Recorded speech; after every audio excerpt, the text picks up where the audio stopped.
JEE Mains 24 January 2026 evening shift question based on progression series. We have to find sum of series 1 by 3 plus 4 by 7 plus 1 by 3 square plus 1 by 3 into 4 by 7 plus 4 by 7 square plus 1 by 3 cube plus 1 by 3 square into 4 by 7 plus 1 by 3 into 4 by 7 square plus 4 by 7 whole cube plus up to infinite terms. हम 1 by 3 को x and 4 by 7 को y assume कर लेते हैं starting में, तो हमारे पास जो एक्सप्रेशन है बन जाएगा x plus y x square plus Y square x cube plus x square y x y square plus y cube and plus up to so on. ये हमारे पास रिक्वायर्ड एक्सप्रेशन बन जाएगा इस फॉर्मेट में। अब यहां पर हम फैक्टराइजेशन यूज करेंगे। कॉन्सेप्ट क्या यूज करेंगे? X raised to the power n minus a raised to the power n always has a factor x minus a for n being a natural number. बहुत सारे स्टूडेंट्स को ये fact नहीं पता होता, इसको मैं समझा देता हूं। जैसे एक्स स्क्वायर माइनस ए स्क्वायर का फैक्टराइजेशन आप लोगों को पता है। ये फैक्ट कैसे यूज होगा? एक फैक्टर एक्स माइनस ए है, एक्स की पावर 2 और ए की पावर 2, एक एक पावर आ गई। अब टोटल पावर हमें एक्स और ए के प्रोडक्ट की पावर 1 रखनी है। जैसे एक्स को पावर 1 दे दी, ए को 0, और एक्स को पावर 0 दे दी, ए को पावर 1, और बीच में यहां पर सारे साइन प्लस के आएंगे। तो हमारे पास रिक्वायर्ड फैक्टराइजेशन बना एक्स माइनस ए एक्स प्लस ए। अगेन जैसे एक्स क्यूब माइनस ए क्यूब है, इसका एक फैक्टर बना एक्स माइनस ए। अब पावर 3 में से 1 1 पावर आ गई। एक्स और ए के जो प्रोडक्ट है उसकी मैक्सिमम पावर, टोटल पावर 2 रहेगी। एक 2 है, दूसरा 0।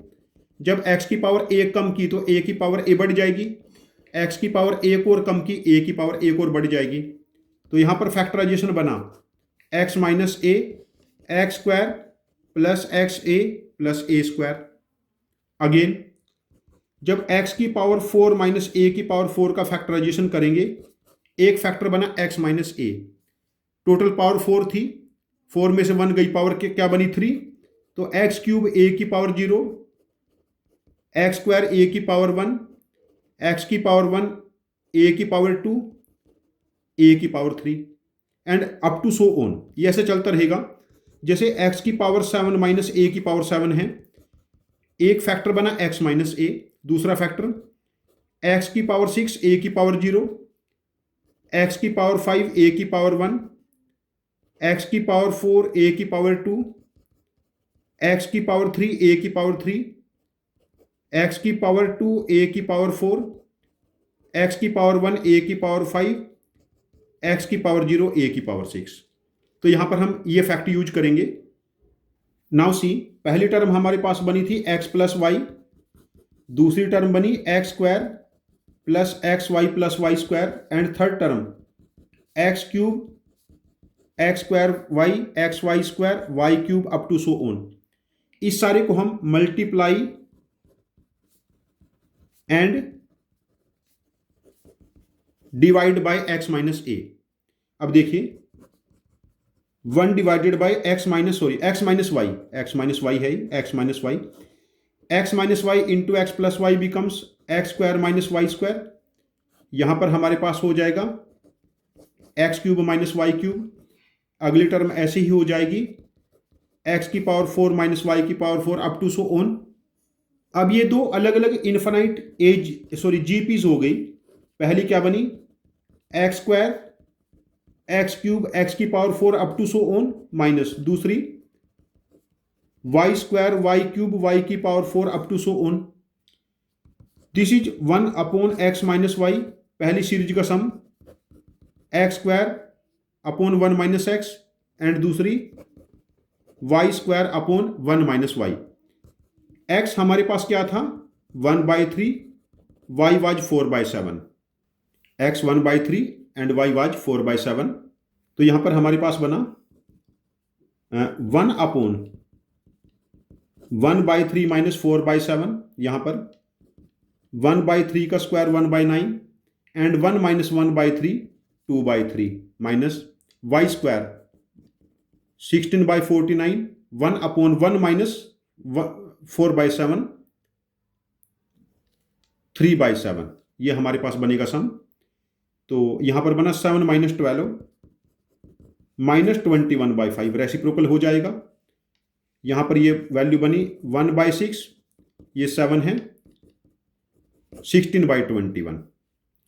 तो यहां पर जब हम एलसीएम लेंगे माइनस 21/5 21 इंटू 6 मैंने डायरेक्ट एलसीएम ले लिया यहां पर ये, तो इधर बनेगा 21 और इधर बनाइए 96। हालांकि हम एलसीएम थोड़ा रिड्यूस भी कर सकते थे 42 टाइप ऐसे, माइनस 21/5 21 इंटू 6 96 में से 21 सब्ट्रैक्ट करेंगे माइनस 75 ये इससे कैंसिल 21 इससे कैंसिल 5 15 एंड 15/6 3 कैंसिल करेंगे 5/2 रिक्वायर्ड सम बिकम्स 5/2। यहां पर हमें दो चीज़ों को ध्यान रखना है। एक तो हमें ये फैक्टराइजेशन x की पावर n माइनस a की पावर n इस पे कमांड होनी चाहिए। दूसरा, इस पूरे प्रोसेस के दौरान कैलकुलेशन टेम्परामेंट, यहां पर कैलकुलेशन एरर होने के बहुत ज़्यादा चांसेस हैं, बहुत ज़्यादा। यदि आप पूरे फोकस के साथ इस क्वेश्चन को नहीं सॉल्व करेंगे, पूरे फोकस के साथ क्वेश्चन नहीं करेंगे, तो कैलकुलेशन एरर होने के बहुत ज़्यादा चांसेस हैं। तो इस क्वेश्चन का आंसर हम मार्क करेंगे आंसर ऑप्शन 1 दैट इज 5/2। यहां पर मेरा आपको सजेशन है कि ऐसे क्वेश्चन जिनकी कैलकुलेशन में 8 10 12 स्टेप्स तक चले जाते हैं उन क्वेश्चन के लिख के प्रैक्टिस करिए। विद टाइम आप लोगों का कैलकुलेशन टेम्परामेंट डेवलप हो जाएगा। और यदि कैलकुलेशन टेम्परामेंट आपका डेवलप हो गया, आप लंबी कैलकुलेशन को स्मूथली कर रहे हैं, इफिशिएंटली कर रहे हैं विदाउट एरर और विदाउट एनी हेडेक, तो उसके बाद आप JEE mains JEE advance mathematics olympiad में अच्छा स्कोर कर सकते हैं। Thank you very much for joining with us. Happy learning with us.